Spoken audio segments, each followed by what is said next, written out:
4 गोरी भाभी की एक काली नंद। माँ मेरी रोटी में घी लगा दो ना। तो क्या करेगी घी खाकर, तेरे लिए नहीं है घी, सिर्फ तेरे भाई की रोटी में ही लगेगी। हाँ माँ सही कहा, इसकी रोटी में घी लगाने की जरूरत नहीं, वैसे ही इतनी काली है और घी खा खा के और मोटी हो जाएगी। काले रंग होने के चक्कर में वैसे भी लड़के वाले इतना दहेज मांगते हैं और अगर मोटी हो गई तब तो पता नहीं कितना मांगेंगे। वैष्णवी का काला रंग होने के कारण उसकी माँ और उसके चारों भाई उसके साथ बहुत भेदभाव करते थे। ऐसे ही कुछ दिन गुजरते हैं और पुष्पा के चारों बेटों को देखने के लिए लड़की वाले आते हैं। मुझे अपनी चारों बेटी के लिए आपके ये चारों बेटे बेहद पसंद है, हमारी तरफ से रिश्ता पक्का समझे। सभी लोग हंसी मजाक करते चाय नाश्ता कर रहे होते हैं। तभी चारों लड़कियों में से हिमानी की नजर दूर खड़ी वैष्णवी पर जाती है। मम्मी जी, वहाँ दूर खड़ी वो लड़की कौन है काले रंग की? मैं देख रही हूँ वो कब से हमारी तरफ देखी जा रही है। वह हमारे घर की नौकरानी है बेटी। अच्छा नौकरानी? हाँ हाँ नौकरानी ही है, तुम चाय नाश्ता करो ना। कुछ देर बाद गंगा अपनी चारों बेटी का रिश्ता पक्का करके वहां से चली जाती है। क्योरी, तुझे कहा था ना अपना ये काला थोपड़ा लेकर अपने कमरे में रहने को, लेकिन तुझे बात समझ नहीं आई। लड़की वालों के पास आना जरूरी था अपना ये काला कलूटा मुंह लेकर। गलती हो गई माँ, माफ कर दो। कुछ दिनों बाद पूरी विधि विधान के साथ पुष्पा के चारों बेटों की शादी हो जाती है। पुष्पा गृह प्रवेश करती हुई। बाप रे बाप, मेरी चारों बहू कितनी गोरी हैं, दूध की तरह पूरा मक्खन मलाई शरीर है मेरी बहू का तो, और मेरी एक खुद की बेटी एकदम काली कलूटी। आओ बहू, घर के अंदर आओ।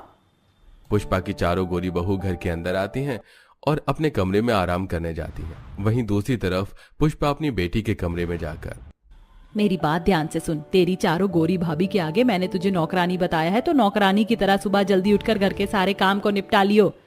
जी माँ, मैं घर के सारे काम कर लूंगी। अगले दिन सुबह वैष्णवी उठकर घर के सभी कामों को करने लग जाती है। वो सारे झूठे बर्तन धोती, झाड़ू लगाती है, सारे गंदे कपड़े धोती है। वहीं दूसरी तरफ उसकी चारों गोरी भाभी रसोई में आती हैं। अरे नौकरानी ने तो सारा खाना बना दिया, अब हम क्या करें? चलो हम लोग माँ जी के कमरे में चलते, उनसे थोड़ी बातें करेंगे। चारों बहू अपनी सास के कमरे में आती हैं जहां उनकी सास होती ही नहीं। अरे माँ जी तो है ही नहीं, कहीं गई होंगी। ये देखो यहाँ पर फोटो एल्बम रखा हुआ है, चलो देखते हैं। चारों बहू मिलकर फोटो एल्बम को देखने लगती हैं जहां हर दूसरे फोटो में उन्हें वैष्णवी परिवार के साथ नजर आती है। अरे यार, ये लड़की हमारे परिवार की हर तस्वीर में क्यों है? हर पूजा पाठ, बर्थडे पार्टी, शादी जैसी हर खुशी के मौके में इस लड़की की फोटो हमारे परिवार वालों के साथ। ऐसा लग रहा है जैसे कि ये नौकरानी नहीं, हमारे घर की ही सदस्य। चलो ये बात हम उसी से पूछ कर आते हैं, आखिर वो है कौन। चारों बहू हॉल में आती हैं जहां वैष्णवी झाड़ू लगा रही थी। तभी पड़ोस की बबीता घर में घुसती हुई। अरे वैष्णवी, चार सुंदर गोरी भाभी आने के बाद भी तू नौकरानी की तरह घर में काम करे। अरे अब तो अपनी भाभी को बोल तेरे कामों में मदद करे। क्या कहा भाभी? पर हमारी तो कोई नंद है ही नहीं। ये सब कुछ सुनकर वैष्णवी झाड़ू पटक कर वहां से रोती हुई अपने कमरे में चली जाती है। मुझे नहीं पता क्या हुआ ये सब, पर मैंने जो भी कहा वो सच कहा है। वो तुम्हारी नंद है, मैं जा रही हूँ, अपने रिश्ते को संभालो। वैष्णवी के चारों भाभी कमरे के अंदर आती हैं। आखिर क्यों तुमने अपना परिचय हमसे नहीं करवाया? क्या हमसे कोई गलती हुई जो हमारी इतनी सुंदर और प्यारी नंद ने हमसे बात करना तक जरूरी नहीं समझा और इतने दिनों से गैरों की तरह हमारे साथ रह रही थी? नहीं भाभी, ऐसा मत बोलिए, ऐसा नहीं है। मेरी तो चारों गोरी भाभी बहुत सुंदर है और मुझे बहुत पसंद है। तो सच क्या है? वैष्णवी अपनी माँ भाई की सारी बातें अपनी चारों भाभी से कहती है। मुझे विश्वास नहीं हो रहा, हमारे पति की सोच ऐसी है और हमारी माँ, उन्होंने तुम्हारे काले रंग की वजह से तुम्हें इस घर की नौकरानी बनाकर रखा है और हमें भी नौकरानी ही बताया। बातचीत इतनी बढ़ जाती है कि धीरे धीरे घर का हर सदस्य वहां एकत्रित हो जाता है। आखिर क्यों माँ जी, आपने ऐसा क्यों किया? और तुम चारों भाई अपनी बहन को काली होने की वजह से कोस रहे थे और अपनी माँ को रोकने की बजाय उनका साथ दे रहे थे। तो और क्या करते, इतनी काली है, ऊपर से न तो इसका कोई रिश्ता हो रहा है और काले रंग की वजह से तुम्हें पता है लोग लाखों की मांग करते हैं दहेज की। बोझ हो गया है हमारे लिए इसका ये काला रंग। चुप करिए आप लोग, खबरदार अब एक लफ्ज भी अपने मुंह से निकाला हमारी नंद के लिए। हमारी नंद कैसी भी हो हमारे लिए बेहद प्यारी है। उस दिन के बाद से वैष्णवी के चारों गोरी भाभी उसे बेहद प्यार से रखने लगती हैं। एक दिन चारों भाभी मिलकर खाना बनाकर वैष्णवी के कमरे में लेकर आती हैं। वैष्णवी आओ खाना खा लो। मेरा खाना कमरे तक लाने की क्या जरूरत थी, मैं खुद आकर खा लेती रसोई में खाना भाभी। वो बात अलग थी वैष्णवी, जब तुम अकेले कोने में बैठकर खाना खाती थी, पर अब हम अपनी प्यारी ननद को खाना अपने हाथ से खिलाएंगे। अब चारों गोरी भाभी मिलकर अपनी काली नंद को अपने हाथ से खाना खिलाती हैं। पानी पिलाती हैं। वैष्णवी अब अपनी चारों गोरी भाभियों के साथ खुश रहने लगी थी। इसी तरह एक दिन सुबह, वैष्णवी तैयार हो जाओ, आज हम पांचों शॉपिंग मॉल जा रहे हैं घूमने के लिए। इस काली कलूटी के साथ जाओगी शॉपिंग मॉल? बेइज्जती हो जाएगी तुम लोगों की। माँ जी, इसकी चिंता आपको करने की कोई जरूरत नहीं। हमारी ननद बेहद खूबसूरत और प्यारी है, हम उसके साथ ही शॉपिंग मॉल जाएंगे। अब तैयार होकर वैष्णवी अपनी चारों गोरी भाभी के साथ शॉपिंग मॉल जाती है, जहां पर वैष्णवी तरह तरह के कपड़ों को ट्राई करती है। वैष्णवी, ये ड्रेस तुम पर बहुत अच्छी लग रही है, बहुत प्यारी लग रही हो तुम। शुक्रिया भाभी, आज से पहले कभी मेरी किसी ने इतनी तारीफ नहीं की। आप चारों बहुत अच्छी हो। शॉपिंग मॉल से बाहर आने के बाद सामने एक ठेले पर भेलपुरी बिक रहा होता है। वैष्णवी, तुम्हें भेलपुरी खाना पसंद है? मुझे तो बहुत पसंद है, तुम कहो तो खाने चले। अरे भाभी, इसमें पूछने वाली क्या बात है, मुझे भी बहुत पसंद है। चलिए ना, खाते हैं मसालेदार चटपटी भेलपुरी। अब अपनी चारों भाभी के साथ खुशी खुशी वैष्णवी भेलपुरी खा रही होती है। तभी वहां से गुजरता एक लड़का। अरे ओ काली कलोटी बैंगन लोटी, लगता है धूप की सारी किरणें तेरे मुंह पर ही पड़ गई हैं। बाप रे, कितनी काली है, कभी फेयर एंड लवली भी लगा लिया कर। अरे ओ, तूने अपनी शक्ल देखी है? चूसे हुए आम जैसी शक्ल तेरी है, सड़े हुए केले के छिलके जैसा तेरा शरीर है। ये चप्पल देख रहा है? इतना मारूंगी ना, कल ठिकाने आ जाएगी तेरी। अरे रहने दीजिए मैडम, इन आवारा लड़कों से मुंह मत लगिए, इनका तो रोज का काम है लड़कियों को छेड़ना। चारों गोरी भाभी अपनी काली नंद को प्रोटेक्ट करती हैं और वहां से घर आ जाती हैं। ऐसे ही कुछ दिन गुजरते हैं और एक दिन लक्ष्मी कहती है, शीतल, डॉली, हिमानी, मैं क्या सोच रही थी कि अब हमें हमारी प्यारी नंद के हाथ पीले कर देने चाहिए।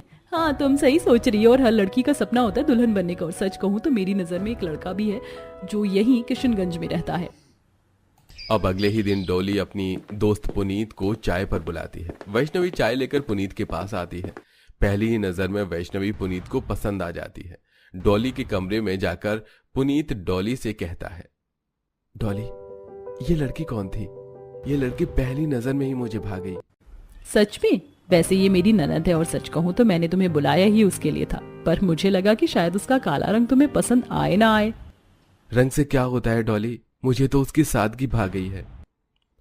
अब ये बात वैष्णवी को पता चलती है। वैष्णवी बहुत खुश होती है और कुछ दिनों में पूरी विधि विधान के साथ पुनीत और वैष्णवी की शादी हो जाती है। वैष्णवी की विदाई हो रही होती है, तभी वैष्णवी अपनी चारों भाभी से कहती है, माँ, जो प्यार आपने मुझे कभी नहीं दिया, वो सारा प्यार मुझे मेरी इन चारों भाभियों से मिला। मेरी चारों भाभियों के आने के बाद मेरा एक एक सपना पूरा हुआ है और आज मेरी शादी भी हो गई। शुक्रिया भाभी, हर कदम पर मेरा साथ देने के लिए। बेटी, जाते जाते अपनी माँ को माफ करती जा। मैं जानती हूँ मैंने तेरे साथ बहुत बुरा किया। कोई बात नहीं माँ, आप बड़ी हैं, आप माफी मत मांगिए। अच्छा बस, अब आप सभी अपने गिले शिकवे खत्म कीजिए और मेरी प्यारी नंद को खुशी खुशी उसके ससुराल विदा कीजिए। पुनीत, मेरी प्यारी नंद का हमेशा ख्याल रखना। जी बिल्कुल, मैं हमेशा ख्याल रखूंगा।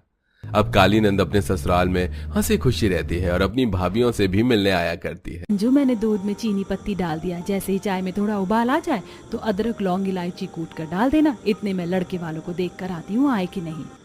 ठीक है मम्मी। मनोरमा के किचन से बाहर जाते पसीने में अंजू चाय खौलाते हुए खिटपिट करती है। इतनी चिलचिलाती गर्मी में चाय कौन पीता है? इससे तो अच्छा मम्मी माजा या स्लाइस की ठंडी बोतल मंगा लेती, फालतू में चाय बनाने का झमेला ही नहीं पालना पड़ता। ये है हमारी प्यारी अंजू, जिसकी गर्मी के मौसम में चाय से कुछ खास बनती नहीं। आज अंजू को देखने लड़के वाले आने वाले थे। पंडित जी, काफी टाइम निकल गया। लड़के वालों ने तो 11 बजे का टाइम देखा देखी का दिया था, अभी तक आई नहीं। हाँ जी, हाँ जी सुनील भाई साहब, मेरी अभी अभी उनसे बात हुई थी। लड़के वाले बस पहुंचने वाले हैं। सच मानिए मनोरमा भाभी, सुनील भाई साहब, इस परिवार से रिश्ता जोड़कर आपकी बेटी दूध का कुल्ला करेगी, क्योंकि लड़के वाले दूध के कारोबारी है। दो दूध की डेयरी चलती है उनकी। पंडित जी, फिर तो लड़के वाले रजकर दूध दही घी मक्खन खाते होंगे। जी बिल्कुल सही पकड़े हैं मनोरमा जी। तभी शोभा बनवारी पसीने में भीगी परिवार के साथ आते हैं। नमस्कार जी, नमस्कार पंडित जी, नमस्कार। नमस्कारी बनवारी जी, अरे बड़ी लंबी उम्र है आपकी। अभी आपकी ही चर्चाएं चल रही थी। पधारिए पधारिए। ये लीजिए, होने वाली समधिन जी, ये रबड़ी पेड़े आपके परिवार के लिए खास अपने डेयरी के शुद्ध दूध से हलवाइयों से बनवा कर लाए हैं, चक्कर बताइएगा। धन्यवाद भाई साहब जी, मगर इतनी सारी मिठाई बनवा कर लाने की क्या जरूरत थी? आप लोग बैठिए। भाई साहब, बहन जी, क्या क्या पियेंगे आप लोग, ठंडा या गरम? वैसे आप लोग पसीने पसीने हो रखे हैं, बर्फ वाली शिकंजी बनवा लूं? अरे नहीं नहीं समधी जी, शिकंजी रहने दीजिए, चाय पी लेंगे। कुछ देर में अंजू सबको चाय नाश्ता परोसती है। तभी जेठानी के दोनों बच्चे चाय की भरी कप उठा लेते हैं।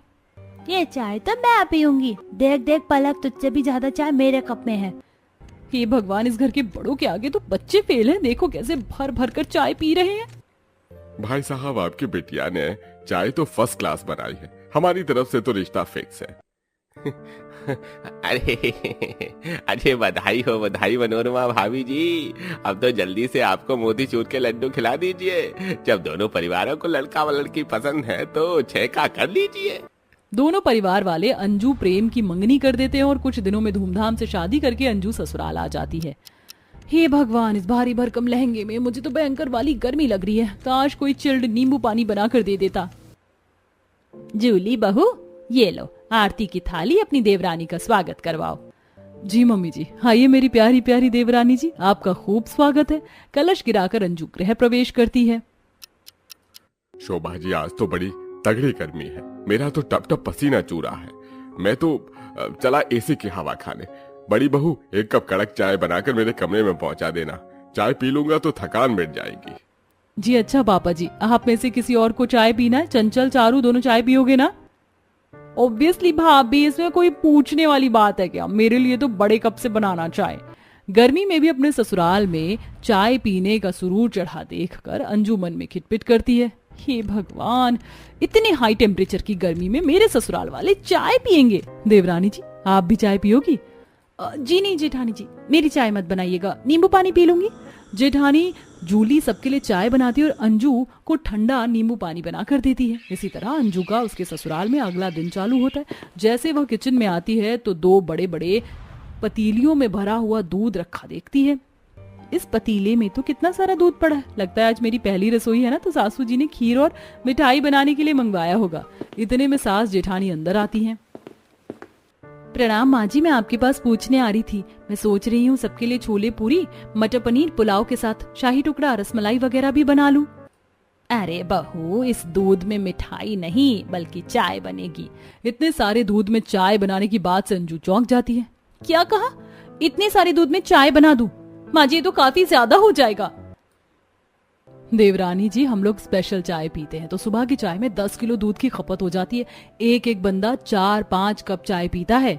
बहू, अब सारा सामान बाहर ले चल, वहीं चूल्हा डाला हुआ है, उसी पर बनाना है। अच्छे से अदरक, इलायची, लौंग कूट कर डालना, जायका आए ताकि। जी मम्मी जी। चिड़चिड़ करते हुए अंजू चीनी, चाय पत्ती, भगोना, छन्नी, कप आंगन में लाती और चाय चढ़ाकर आटा गूंथने लगती है। भैंस की आंख, इतनी गर्मी में इतना सारा चाय बनाकर मैं तो पसीने में नहा गई। कहाँ फंस गई? अंजू, और कितना टाइम लगाओगी यार? फटाफट से चाय पराठे ले आओ। खाकर मुझे ऑफिस भी निकलना है, लेट हो रहा है। सचमुच बहू, तूने बड़ा टाइम लगा दिया। अरे चाय बनाने को बोला था तुझे, कौन सी बीरबल की खिचड़ी बनाने में लग गई? जी बस बन गई, मम्मी जी लाई। पसीने में तरबतर अंजू बड़बड़ करते हुए चाय छानती है। हे भगवान, मेरे चाय के चासूड़ ससुराल वालों को बस चले तो इसी में डूब मरे। चाय नहीं हो गया, बवाल हो गया। अंजू चाय परोसती है, सब लोग सुड़ सुड़ करके चाय पीते हैं।